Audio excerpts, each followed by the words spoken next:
This impeachment process is driving me to drink. I mean, or more. Seriously. It's driving me to drink more, exactly. I should say. I was already driven to drink.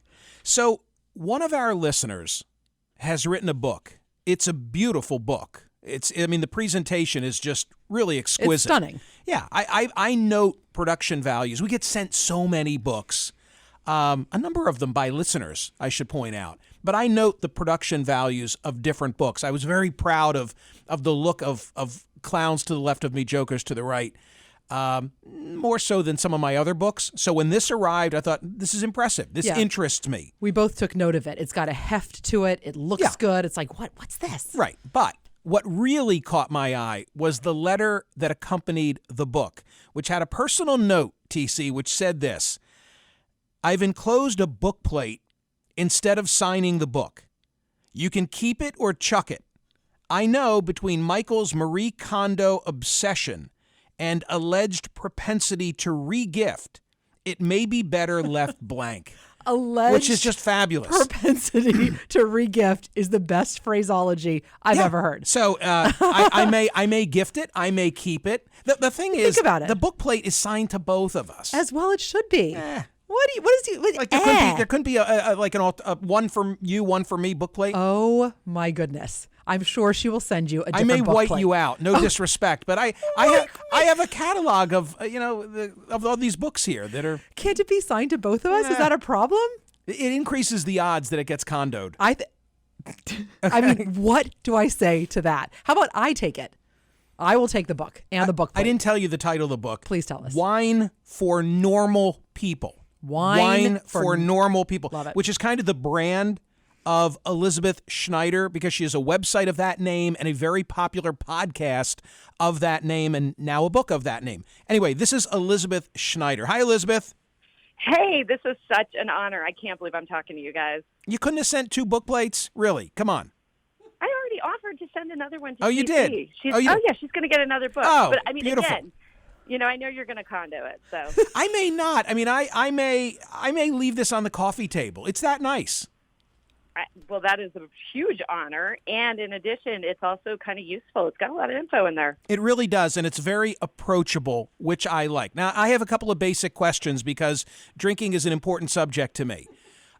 You might not believe this, but we've broken so many wine glasses in my house over the years that right now our stemware are, do you know the ball, the canning glasses? Yeah, mason jars. Yeah. Oh my God. Okay, so those are the water glasses in my house, in our house. Okay, and that's totally cool. That's hip. But they make a smaller version of them, and candidly, we drink wine out of the smaller version of the ball mason glasses.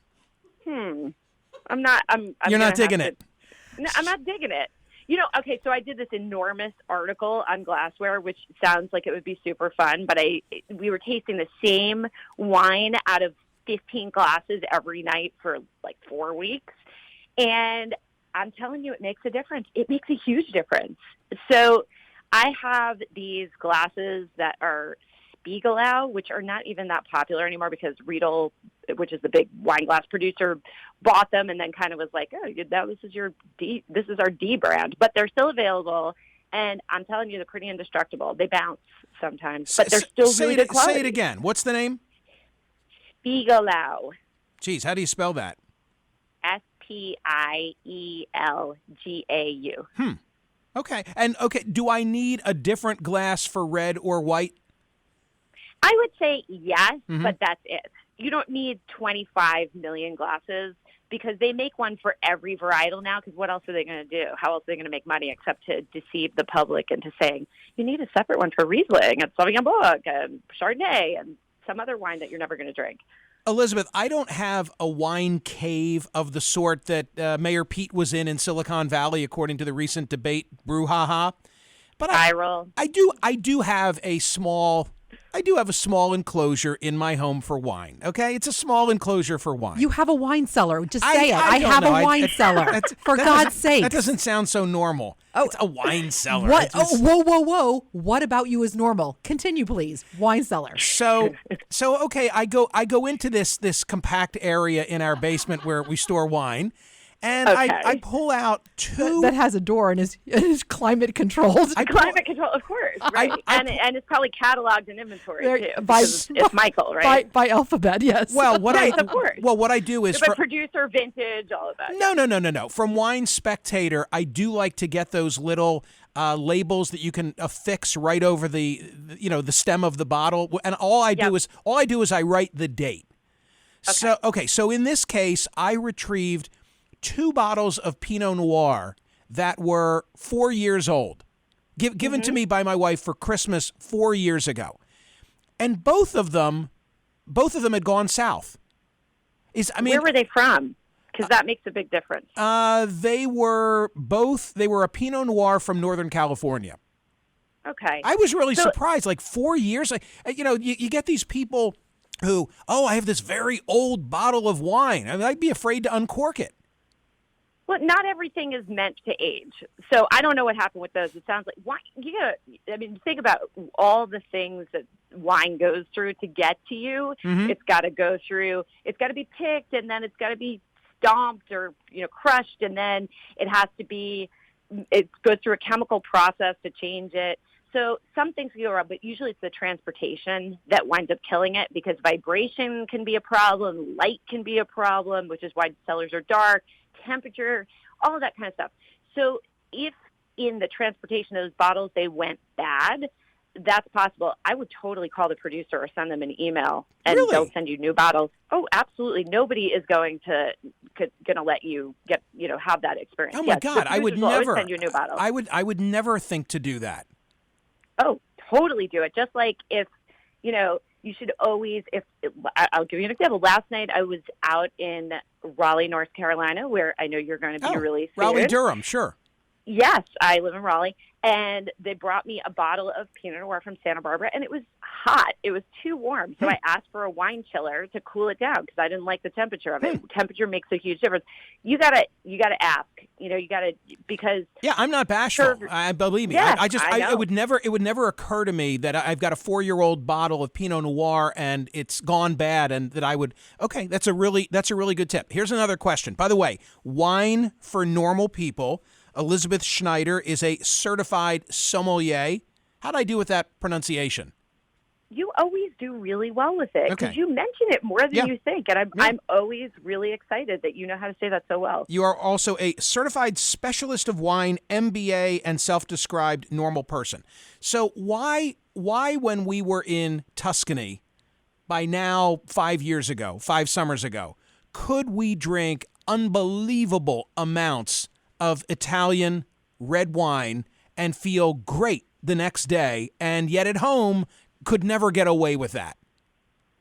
That's the question everyone asks. So one is, you're there and you're eating a lot of food with the wine, because in Italy and in France, wine is not a drink, it's a food.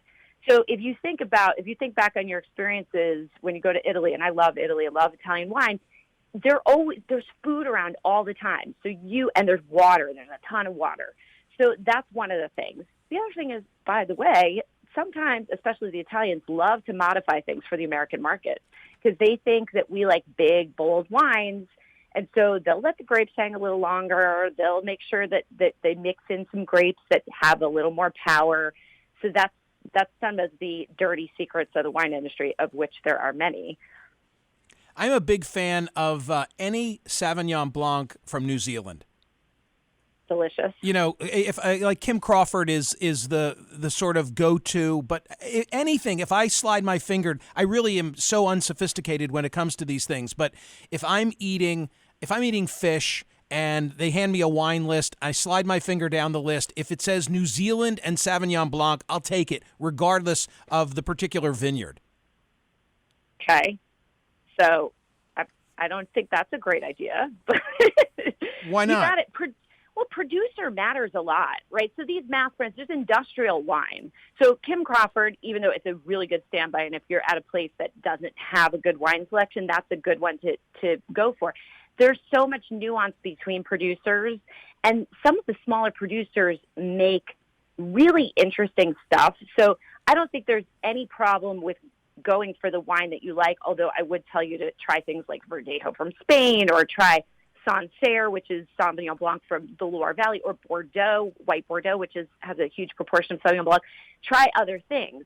I'm always about don't just always drink what you like, because you got to push yourself. The wine world is huge, and there's so many alternatives. But I think it's important to try producers that you haven't heard of, and especially the smaller producers are just, I think that's where it's at. I love the small producers. Well, they make really interesting wine. I've graduated from the days when I used to just buy by label. That's how I once got a whole case of Red Zeppelin. That's right. What is wrong with you, Michael? It was so cool. Red was Zeppelin. it good? Huh? Was it good? No. Did you drink it? Oh, I'm sure I did. It's been years. I said I've matured. I'm a sucker for bottles too. I get it. For labels. Yeah, I mean they know that. The wine of course industry they do. That. They do it on purpose. Yeah. Hey, Elizabeth, how did you get started in this? What's the origin of your interest? Okay, so I was working in technology in Boston, and I was kind of bored, and I was tired of going into wine shops and feeling like an idiot. I was like, hey, I am a fairly smart person. I can learn this stuff. Why are these people being so nasty to me every time I walk into the wine shop? And it's terrifying. It is a terrifying experience. All the products look the same. It's these huge walls of wine. It was confusing. I didn't even know. I felt bad about myself. So I took a wine class. And then fast forward, moved to St. John, was a waitress, yada, yada, applied to business school from there. Went to UNC for business school, got recruited for the big hulking winery. I don't reveal who it is. Learned the dirty secrets of the wine industry, and then realized, you know what, I don't want to do that. I want to help people understand wine better. So that's how the podcast, and, I was lucky enough to get an agent to sign me early on, and all of that. And it's just become a thing, because people want somebody who's friendly and who doesn't talk about wine in a way that makes them feel dumb. And I was that person, so I decided to try to help other people who are like me explore the world of wine, because it's so fascinating. In my little alcove storage area, I have a number of old bottles of port. Yeah, yep. I was born in 1962, so I have 2 or 3 port from 1962, and they look so. I really have them because they look so neat on the shelf. They're very aged, and they're like props on a Hollywood set. I wonder what I'm going to find if and when I ever open them. Well, if they've been stored well, I think you're going to find some really delicious wine in there, because that ages really well. Everything doesn't have the same aging potential, but port has the magic formula, which is that it has great acidity. It has sugar, a little bit of sugar in it, which is a good preservative, and high, it's got high or medium tannin, that Malsaran quality, and that is all liquid gold for it's a great formula for aging. So the most ageable wines are usually the sweet wines, and port is up there. I mean, you could age that sucker for 100 years if it's a good quality wine. Oh, hang on a second. The person to whom you signed half the book plate has a question. Hi, Elizabeth. Yes, thank you. All right. So we have house pours in our house. So we have a red and a white that we always have. And we always, when we're going out, we'll buy another bottle and try house that. Pours? Wait, you're laughing at me for a wine cellar? What's a house pour? Joey, I'll have the house pour. Yeah, the standby. The house pour. No. But this is not snobby at all. Like literally. No, because listen to me when I tell you this. The red wine that we like is called Marietta Old Vine Red. I will not buy it if it's above like $11 a bottle, and it's on their 69th vintage now or whatever it is, and we started in the 20s. If we like that, what else should we try? Because we try all kinds of other reds, but we always come back to the Marietta Old Vine Red. Well, you got to tell me what you like about it, and then I can recommend. I don't like anything oaky. I can't stand the oakiness. Yeah. I like a big sort of fruity wine, but not that oaky. Whenever I see oaky or vanilla-ish, I think that's not going to be good. Well, that means that the wine's pretty manipulated. The way that people in Europe use oak, for instance, is really different from how we use it here. Here you hear producers talk about their spice rack and their this and that. And then in Bordeaux and in other places in Italy, I mean, they use oak to stabilize color and to stabilize tannin, because grapes have tannin and oak has tannin. Oak tannin's a little calmer than grape tannin, so they use it to kind of calm the grape tannin.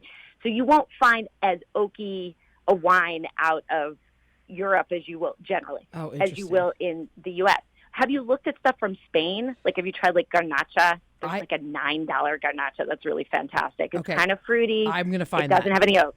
I'm going to find that. I just wrote that down.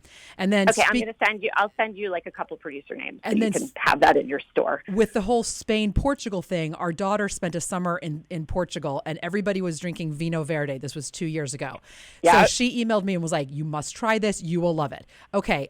Elizabeth, my hand to God, I have drunk more bottles of Vino Verde since that day. Awesome. I love it. Love it. Can't get enough. Can drink a whole bottle in one sitting. Easy. Knock it down. Do you want to discuss with Elizabeth before we say so long your coloration issue? I should ask her that. So lately, I can't wait to hear how this gets presented. Go ahead. So Elizabeth, lately, Yes. Dr. Schneider, this is new in the last year. I have one drink, and I'm serious. One drink, and I flush like I'm sunburned. No, it's embarrassing. I gotta say, it's hysterical to watch No, happen. it's not. Yeah, it's terrible. The onset is about 30 seconds. It's terrible. Oh my gosh! So this is new. Yes, and I don't know what to do about it. The same stuff. Are these your same house pours that are causing them? Okay, great question. It's anything. I did it with a Bloody Mary last weekend. So it's not just wine. No. Not It's just wine. Any alcohol. Huh. Even a beer? Yes. Wow. And are you eating while you're drinking? Well, it fades, and it fades when I eat. So, but I prefer to drink first and then eat because it just makes that's more fun. So, anyway, you think about that one. No, I think the food is going to be food I and think water you're probably is going to be right. what you're going to need. Well, that's better than giving up the drinking altogether, which is, of course, the other option, which is not acceptable. No, I would not recommend that. That's Elizabeth, wish you all good things with the book. I may keep it. I may keep it. I'm sending TC her own copy. Good, thank God. And, please. So and then send me another book plate so that if I decide to hang on to it, I can affix it inside. You're not very gracious. I said thank you. I said thank you very much. I have been listening to your show pretty much since the beginning. I knew what to expect. I knew Michael was not going to be keeping the book, but maybe he'll might re-gift it surprise to somebody who really wants it. Well, I'll tell you this: the book is beautiful. I will not chuck it. I will not just put it out on the curb. It's really nice, and either I'm going to give it to someone who will appreciate it, or I may hang on to it for a little while. Look, Michael, it's funny. There's some funny stuff in there. I know Check that. it out. No. I'm The whole time that we've been conversing, I've been flipping through it, and not only is it accessible, but it's so well presented. So it's so attractive. I mean, it's really a nice product. So congratulations. Well, thank you. I mean, I compare grapes to wolves and dogs. I mean, where else are you going to get that? Seriously. I love it. Wine for normal people. Wine for normal people. Elizabeth Schneider. Thank you, Elizabeth. Biggest honor. Thank you so much to both of you. See ya.